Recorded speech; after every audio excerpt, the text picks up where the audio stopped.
So it's very difficult to be able to be in an industry where nobody wants you to succeed. Everybody wants you to fail. Everybody's waiting for you to fail. 3 hit films and 1 flop, and then nobody wants to even like manage your work. Or no agency wants to represent you. Or no producer wants to talk to you. This person doesn't, come and hang at my parties, things like that. And I'm just like, that's very trivial. You want to work with me or you want to hang with me? Make up your mind. Like, I completely stopped doing this. I don't go to too many events. There are many filmmakers that I send messages to, and they don't even respond to you. I have had to pull out casting directors and tell them, guys, I'm not asking you out for a coffee. I'm just following up on a conversation we were having, and I just need to know what clarity we have. But are you happy with the kind of work coming your way? Well, there has been far and few. It has not been too much. I don't think I've ever had an agency or a manager or a PR agent telling me what to speak. Anyways, these people don't want to work with you. So how does it matter? Very weird. I've had actors who've pulled me aside and told me, listen, please get another car. And I'm just like, why?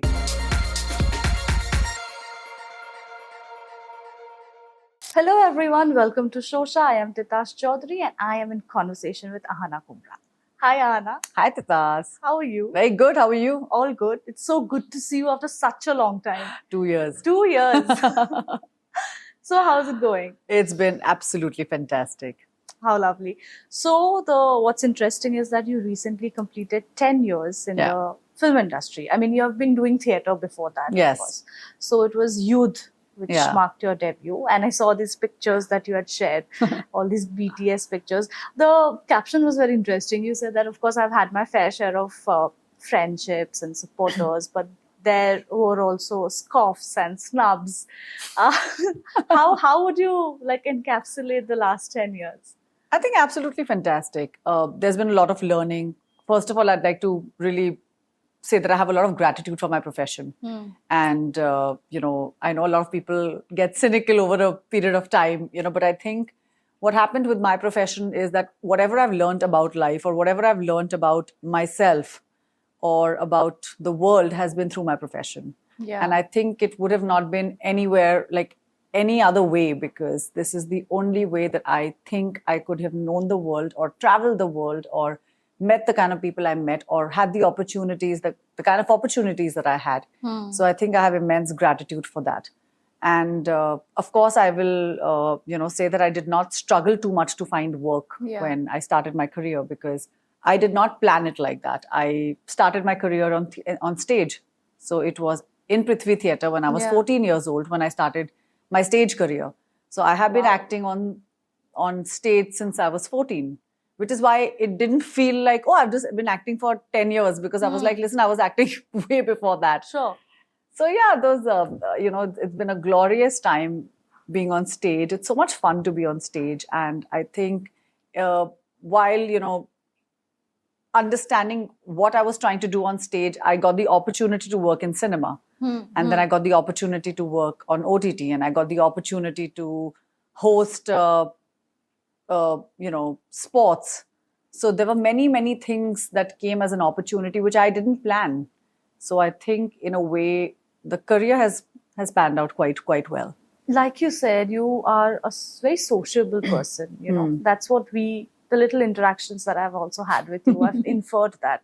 Why was it then difficult to make friends in the industry? Well, I think it's the nature of the industry. It is not. It's a competitive industry. Nobody wants you to succeed. So it's very difficult to be able to be in an industry where nobody wants you to succeed. Everybody wants you to fail. And despite all odds, if you succeed, then you don't make friends.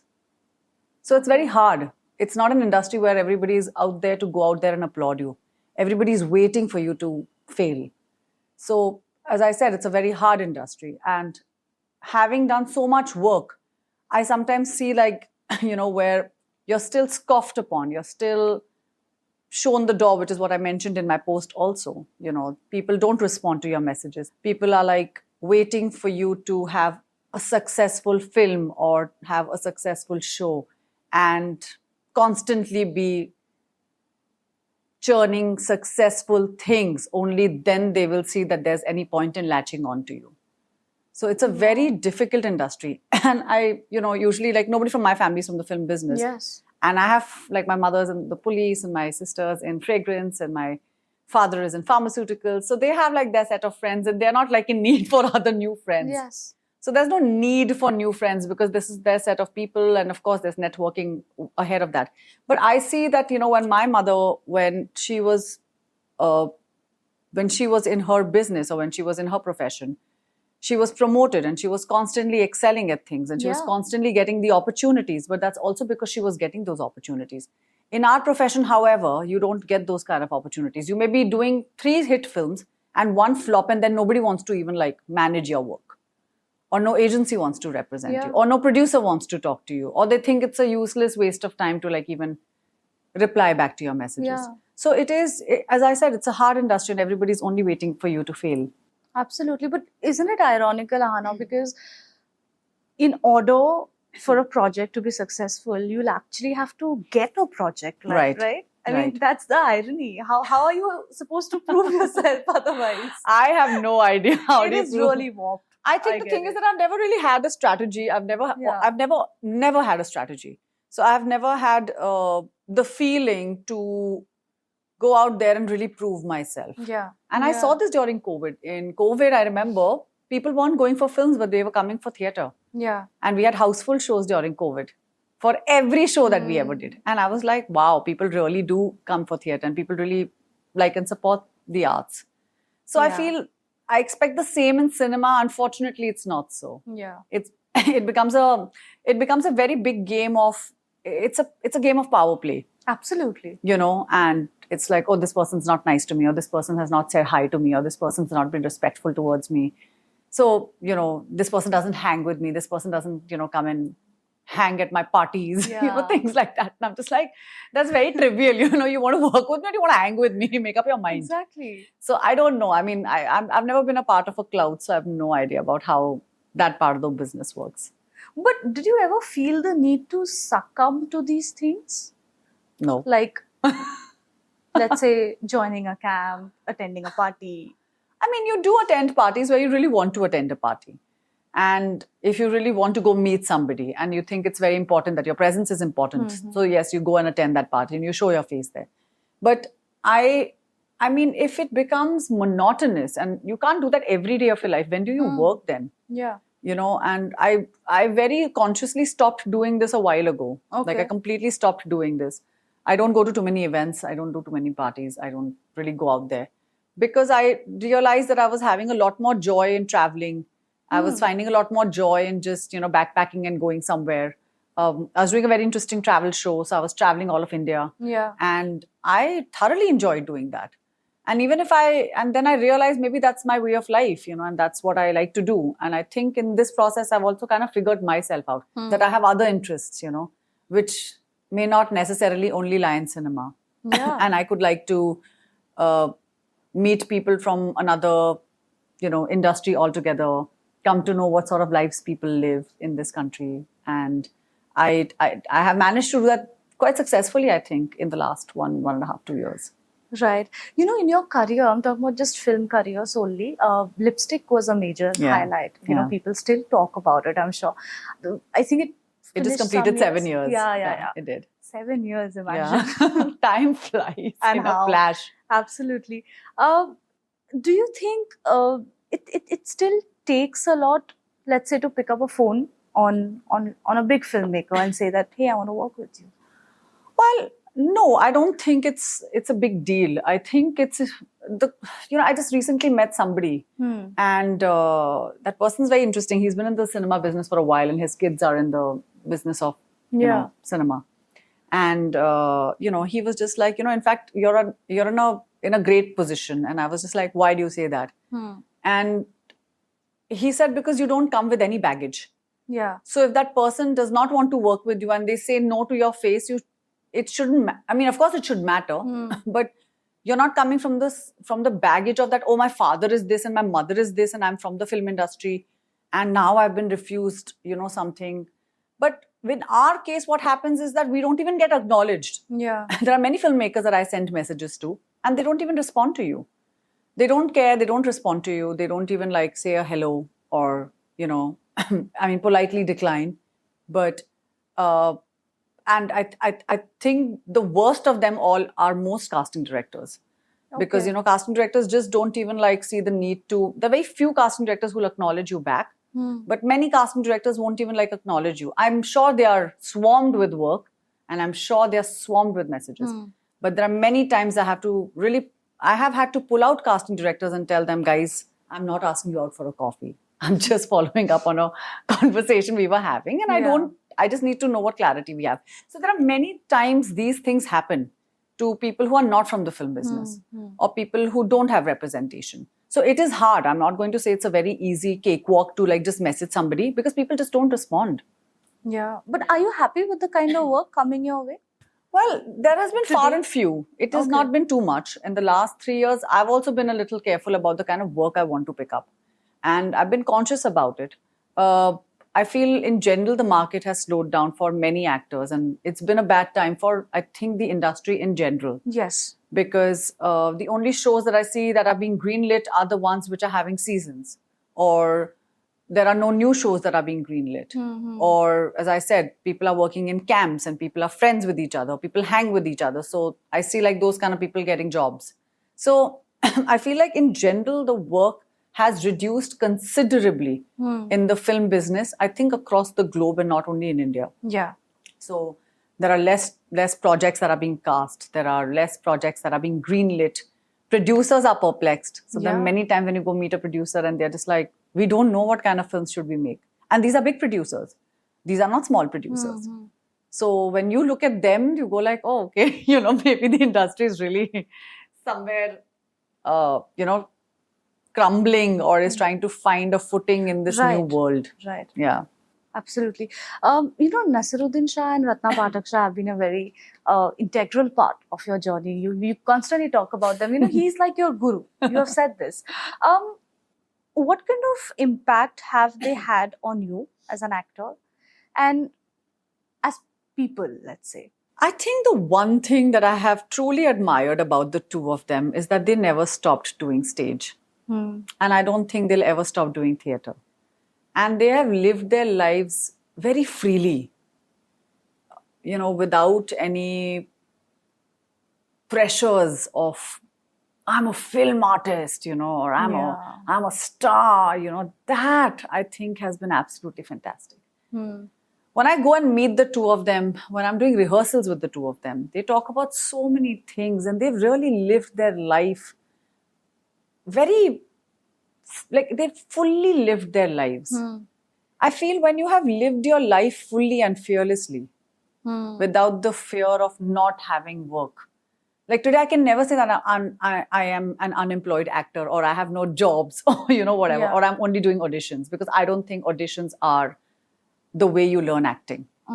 You learn acting when you pick up a play or you do something or you work on your craft. There has to be, you know, riyaz.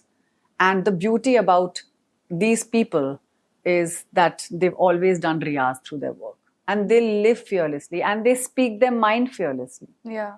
And in a country like today, that India is, you know, it's grappling with freedom of speech, democracy, and many things. So there are very few interviews I like to listen to. Yeah. And I like to watch their interviews because of the way they think and the way they never tell you that you're wrong. They'll tell you that this is not the way maybe you've thought of this, you know, maybe you should look at it from the other point of view also. Yeah. So there are many point of views that they have kind of brought in front of me as a person, as an actor. And that has made me empathetic towards many situations, many people. Right. And not have sympathy towards myself, you know, because we are in that business. We took up the business, otherwise I would be doing a bank job. Yeah. You know, which would be a 9-to-5 job. The reason why I'm not doing a 9-to-5 job is because this is what I wanted to do. This is what I wanted to be in an expressive field. I wanted to be in a field where I could express myself. And if I cannot express myself, despite choosing the field that I have chosen, then it'll be a really unfortunate affair because, you know, then I should have just done a bank job. Yeah. So this is what I've learned from these people. They've just been so fearless and they've lived their lives fully. Yeah. You know, it's very interesting what you just said, Aahana, because, you know, in the name of censorship, there's a lot of creative control that happens. And it's not just limited to, let's say, a piece of work, like a piece of content. It also happens, you know, these days when you have, you know, PRs and managers and agencies sort of controlling you, constantly telling you, don't say this, don't say that. How do you then grapple with that? Because you are somebody who likes speaking her mind. I don't think I've ever had an agency or a manager or a PR agent telling me what to speak.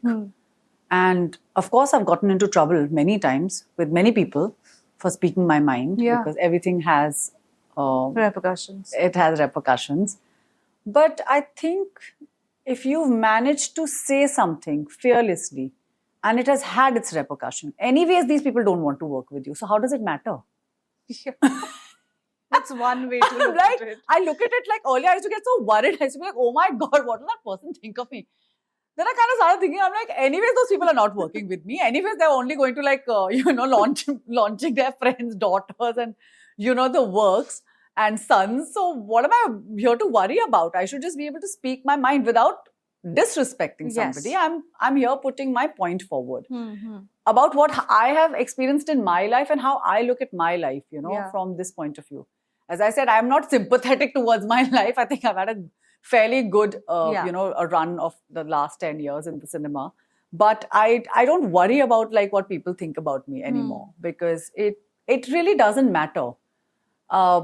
If you just keep looking in a direction where you think like, oh, no, only this person is not going to work with me, that person, I'm just like, there are so many other people wanting to work with you. My opinions have made me who I am today. I have, on my own terms, managed to have a house in a city like Bombay.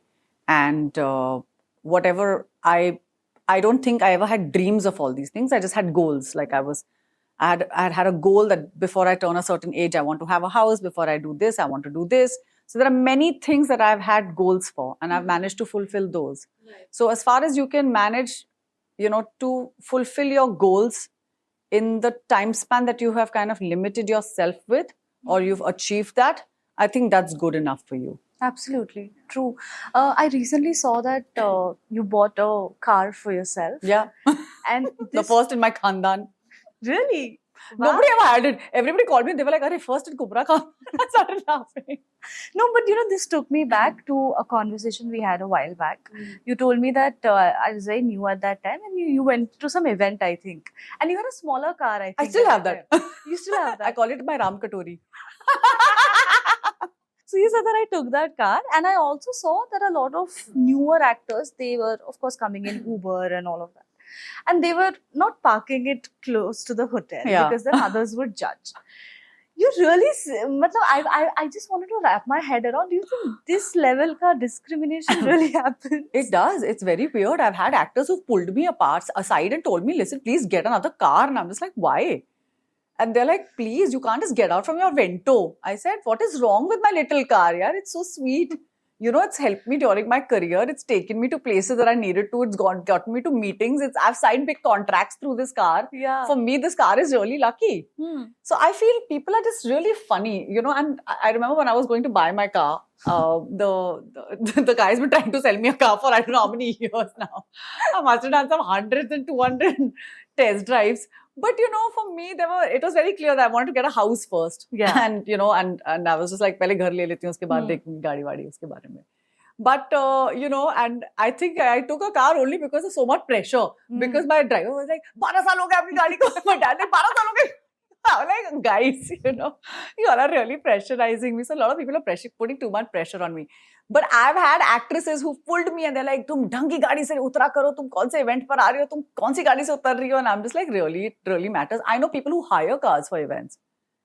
And the guy who was selling me the car, this was the funniest. He was just like, ma'am, आजकल 21 साल के बच्चे आकर बड़ी-बड़ी गाड़ियाँ ले रहे हैं, ये है, वो है, and I'm just like, really? And I'm just like, maybe they're just making a lot of money through YouTube and, I mean, through Instagram or social media or whatever. We don't do that kind of work, so I don't know the kind of monies those kids make, Right. But he was telling me like obnoxious figures that kids are making these days, and they just don't know what to do with their money. So they're spending it on luxury items, things like that. So it's taken me a while to wrap my head around it, but I feel that, this is their preference, and this is what they want to do, and this is how they want to live their lives, and it's fine. Who am I to judge? They're earning their money in the best possible way that they think they can. People like us who kept doing theatre and not earned a penny for years. You know? What's like the most bizarre, let's say, form of discrimination you have seen on a set? Any set? Not on a set, but I recently got a call from somebody who was, somebody from Bigg Boss who's like kind of doing a series, and some some casting agent. I don't know who that person was. Anyways, it mustn't be a casting agent also. I don't know who that person was. I don't even know who the person was from Bigg Boss. So they told me this person's name. I had no idea who this person was. And I'm just like, who's this person? And they're like, nahi, inka show ban raha hai. I said, okay, kaun hai ye? It's not like it's an actor or somebody that I've ever heard of. Yeah. So like, I don't know. They're like, इनने Bigg Boss किया. ये इनके जो director हैं वो चाहते हैं कि आप इस part के लिए audition कर लीजिए. And I'm like, part के लिए audition? मैंने कहा ये तो actor भी नहीं है.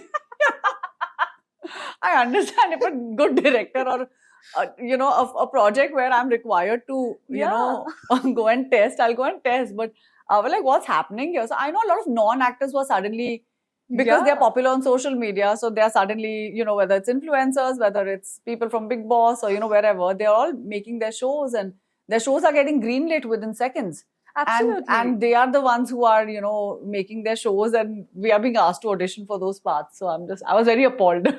So, one of your colleagues, she actually told me that now to star kids to hai, abhi influencers or content creators bhi hamare competitors ban gaye. The problem is the difference in the follower count. Yeah. And sometimes you are asked by these casting directors and filmmakers, ki, if you want us to cast you, you'll have to up your social media game. She's like, what kind of world is this?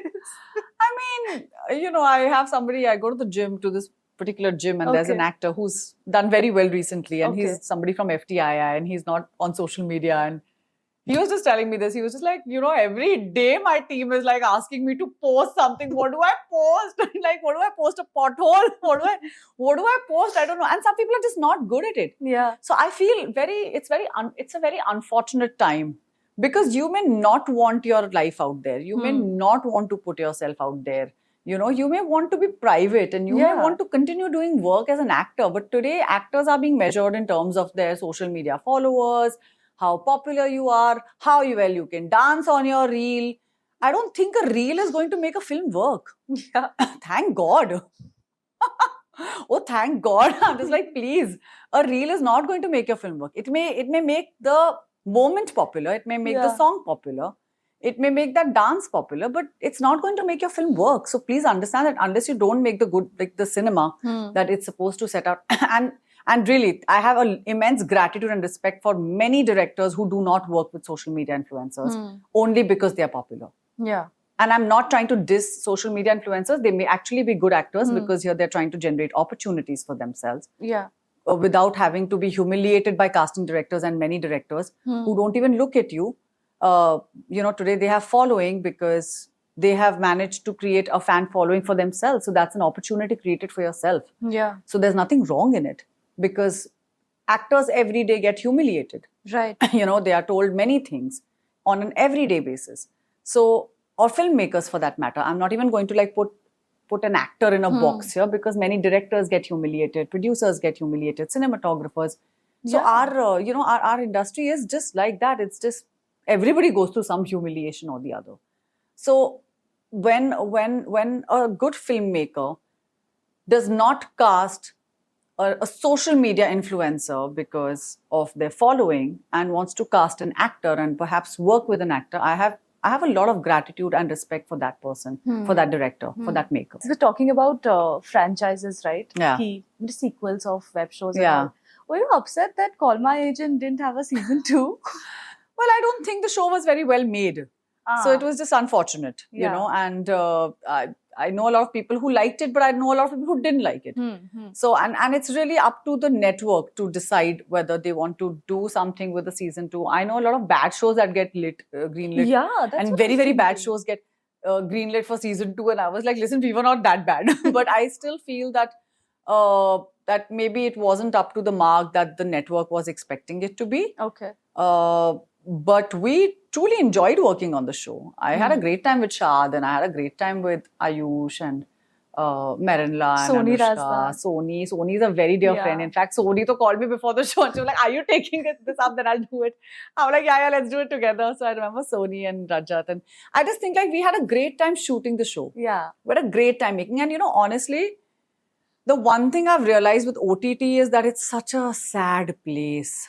They only Really? want to make dark cinema. Yeah, that They is want to true. only want to kill people. They want to like have sex and violence, and that's all. Anything which is nice and light will not get lit for season 2. How many Yeah. season 2s have you seen? Sandwich didn't get a season 2, True. which That's was true for absolutely fantastic. Call My Agent was a fun show, didn't get a season 2. I can point out 3 to 4 really good shows apart from my shows that Yeah. didn't get greenlit for season 2 because they just don't want to promote happiness and they don't want to It's sad. make It's really comedies. sad. They just want people to be sad and depressed Yeah. and sit at home. Which is why I stopped Absolutely. watching OTT in Bombay. I was like, I'm not going to watch it. I stopped watching most of the OTT shows because I'm just like, it's the same thing. It's a murder mystery. Somebody's trying to kill somebody. Somebody's trying to save somebody. I'm done. I really want to watch something nice and fun. In fact, there's so many times when I'm on streaming platforms and I'm trying to look for something really nice and light Yeah. and beautiful. Right. Which is why I like to watch Bridgerton. Because it's so Yeah. pretty. It's so beautiful. And I'm just like, can I just watch something beautiful and not grim and not have I don't want moral science class. Thank you very much. I'm okay. Everything need not be moral science and everything Yeah, need not things teach me. can be fun too, right? I mean, we just don't know fun. We don't know how to Yeah. make fun stuff. We don't know how to greenlight something which is a fun show. We don't know how to make musicals. We just don't know how to make many things which are fun. I don't understand what is wrong with this country. Or the makers. Somebody please take note and make something fun. Well, I hope we send this out in the universe. In the universe, that we make some more fun stuff. Yeah. People don't want to be so grim. And hopefully you can be in it. I know. I know. Well, on that note, thank you so much to Thank you, Titas. This was a very lovely and insightful conversation, I may add. And here's looking forward to what you do next. I know. I do too. Thank you so much. Thank you so much. Hi, everybody. This is Aahana Kumra, and you're watching me on News 18.